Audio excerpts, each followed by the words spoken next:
Assalamualaikum warahmatullahi wabarakatuh. Alhamdulillahi rabbil alamin. Wassalatu wassalamu ala asrafil anbiya'i wal mursalin wa ala alihi wa sahbihi ajma'in. Amma ba'du. Para jemaah yang dirahmati Allah, pada kesempatan ini sedikit kita berbicara tentang adakah sholat batin yang terpisah dengan sholat syariat. Para jemaah yang dirahmati Allah, sholat syariat itu yang biasa dilakukan adalah sholat 5 waktu. Ditambah dengan sholat-sholat sunat yang lainnya. Di sana ada gerakan, ada juga bacaan, dan dikerjakan pada waktu-waktunya. Inilah yang dicontohkan oleh Rasulullah Sallallahu Alaihi Wasallam kepada para sahabat. Sahabat mencontohkan kepada para tabi'in.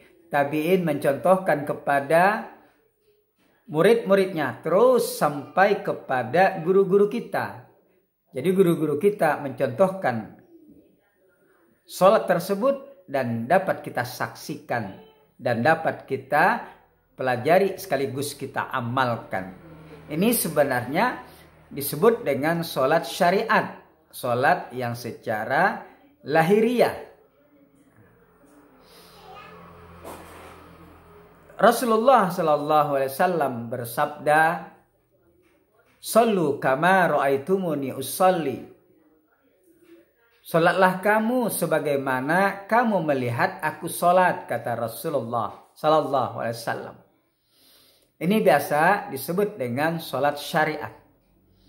Lalu bagaimana yang disebut salat batin? Salat batin itu tidak mempunyai gerakan, tidak mempunyai bacaan secara zahar. Dia hanya ingat kepada Allah saja. Maka biasa orang sebut dengan sholat batin. Lalu timbul pertanyaan, adakah sholat batin itu terpisah dengan sholat syariat? Atau apakah sholat batin itu terpisah dengan sholat syariat? Para jamaah yang dirahmati Allah, maka jawabannya, sholat batin itu tak terpisah dari sholat syariat. Karena dari syariat itulah maka muncul nanti yang batinnya. Batin itu adalah penghayatan, yang biasa juga disebut dengan khusyuk. Ingat kepada Allah Subhanahu wa Ta'ala, itu adalah batin. Jadi tidak terpisah dengan syariat atau lahiriahnya. Misalnya saja, ketika kita sholat sambil mengangkat tangan membaca Allahu Akbar, maka itu adalah lahiriahnya, syariatnya. Ketika kita membaca Allahu Akbar, itu adalah bacaan. Mengangkat tangan setentang telinga, itu adalah lahiriah, gerakan. Mana batinnya? Batinnya adalah penghayatan ketika kita menyebut Allahu Akbar. Ketika kita mengangkat tangan, batin kita bahwa Allah lah yang maha besar. Segala kekuasaan itu miliknya Allah. Segala langit dan bumi dan seluruh isinya itu adalah miliknya. Milik siapa? Yaitu milik Allah yang maha besar. Maka kita merasa lenyap, kita fana kepada Allah yang maha besar, maka itulah yang disebut dengan batin. Jadi sebenarnya lahiriah dengan batin itu tak terpisah. sebagaimana ungkapan para ulama-ulama tasawuf. Jadi imam mazhab fikih itu, 4 mazhab itu semuanya bertasawuf. Cuma pada saat itu belum banyak dikenal nama-nama tasawuf. Sebagaimana ungkapan para ulama, man tafaqqaha walam yatasawwaf faqad tafassaqa. Wa man tasawwafa walam yatafaqqah faqad tazandaqa. Wa man tafaqqaha wa tasawwafa faqad tawaffaqa. Yang artinya, barang siapa yang berfikih tanpa bertasawuf, maka sebenarnya dia adalah fasik. Dan barang siapa yang bertasawuf saja tanpa berfikih, maka dia termasuk zindik. Dan barang siapa yang berfikih kemudian langsung bertasawuf, baru dia adalah benar atau tepat. Inilah ungkapan para ulama. Jadi antara syariat dengan hakikat, antara fikih dengan tasawuf, antara zahir dengan batin itu mesti satu, tak terpisah. Adanya zahir, maka muncul batin. Adanya batin akan berikutan dengan zahir. Jadi salat secara zahiriyah, secara syariat itu tak terpisah dengan salat batin. Jadi salat batin itu maksudnya adalah penghayatan. Ketika kita melakukan salat syariat, ketika kita ruku, subhana rabbiyal azimi wa bihamdih, kita ruku membaca doa tersebut, tasbih tersebut, maka penghayatan kita bahwa Allah lah yang maha agung. Puji-pujiannya kembali kepada Allah. Semua pujian itu adalah miliknya Allah. Jadi kita hayati, maka kita kosong pada saat itu. Yang ada hanya Allah yang maha agung. Allah melihat kita, Allah mendengar, Allah mengetahui hati kita.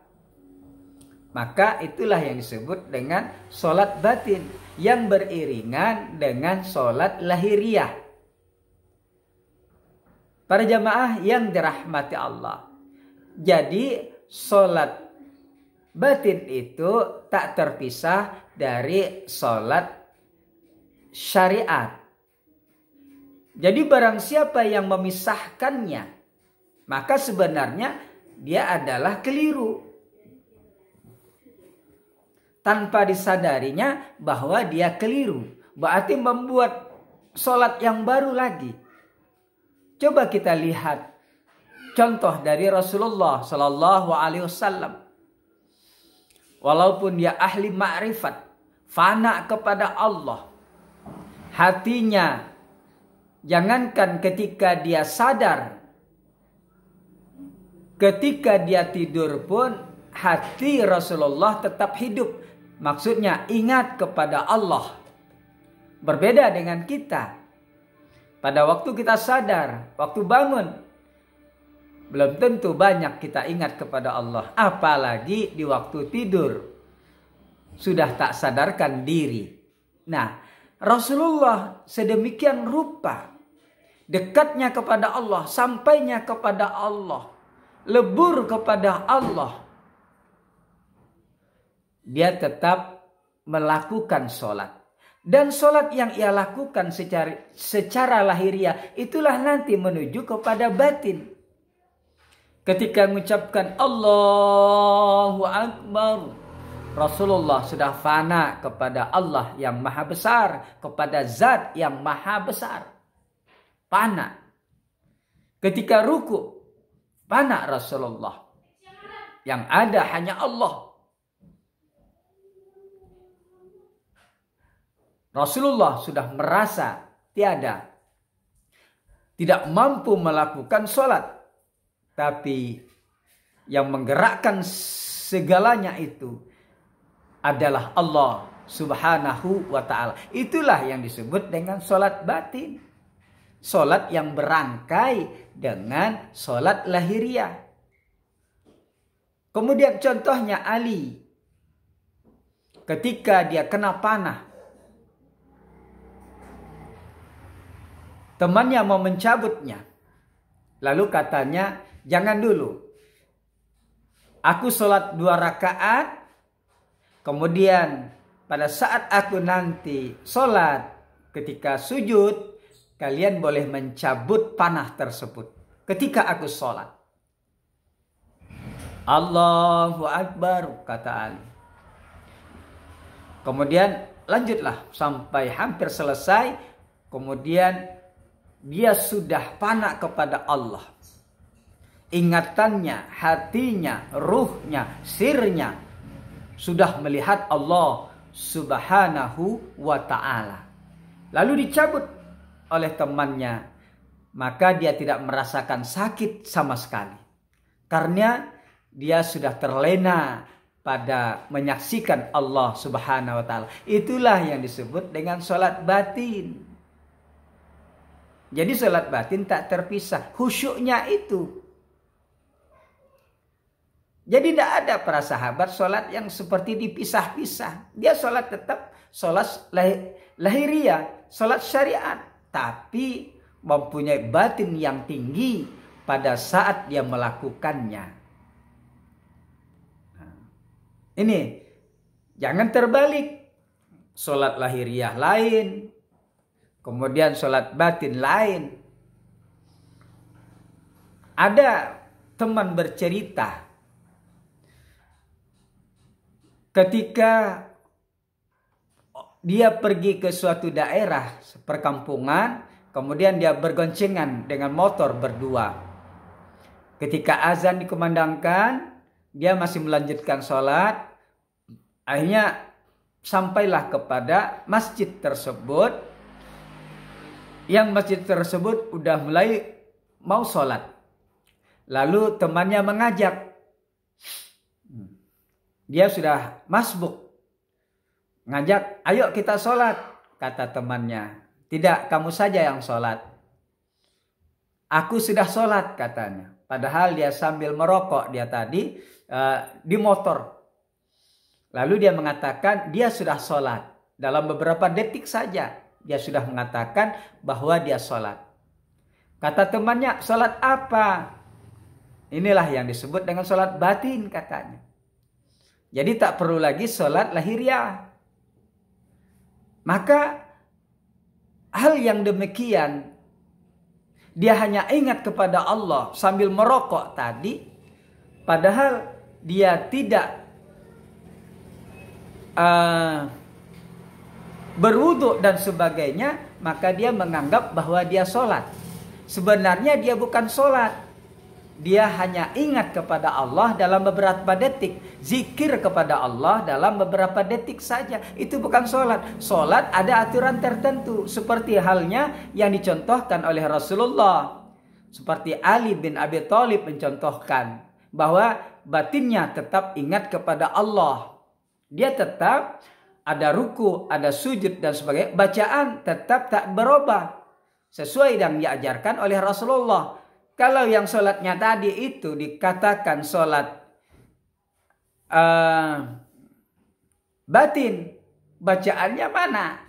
Hanya ingat kepada Allah. Mungkin hanya membaca Allah, Allah, Allah. Atau hu, atau ah. Itu bukan sholat. Tapi hanya zikir. Inilah yang harus kita perhatikan. Antara syariat dengan hakikat tak terpisah. Siapa memisahkannya? maka tersebut penyelewengan namanya. Dia hanya ingat kepada Allah. Perjamaah yang dirahmati Allah. Jadi kesimpulannya adalah mari kita sholat secara syariat zahiriyah, maka selipkanlah batin kita kepada Allah. Ingatlah kepada Allah. Itulah yang disebut dengan sholat batin. Jangan sampai terpisah. Akhirnya sholat lahiriah ditinggalkan yang wajib. Maka ingat kepada Allah. Hanya kita lakukan. Maka sebenarnya kita termasuk rugi. Meninggalkan sholat wajib. 5 waktu itu sholat syariat. Hukumnya berdosa meninggalkan yang wajib. Lalu kita berzikir di waktu masuk subuh umpama. Kita sholat secara batin. Tidak mempunyai gerakan. Tidak mempunyai bacaan-bacaan yang sesuai. Yang diajarkan oleh Rasulullah. Maka kita hanya disebut zikir. Dapat pahala. Tapi meninggalkan sholat secara syariat. Maka kita berdosa. Jadi ini mudah-mudahan kita tetap sholat secara lahiriah, kemudian di dalamnya isi batinnya. Sehingga sholat kita menjadi khusyuk, yang diterima, yang berharga, yang dinilai baik oleh Allah Subhanahu wa Ta'ala. Assalamualaikum warahmatullahi wabarakatuh.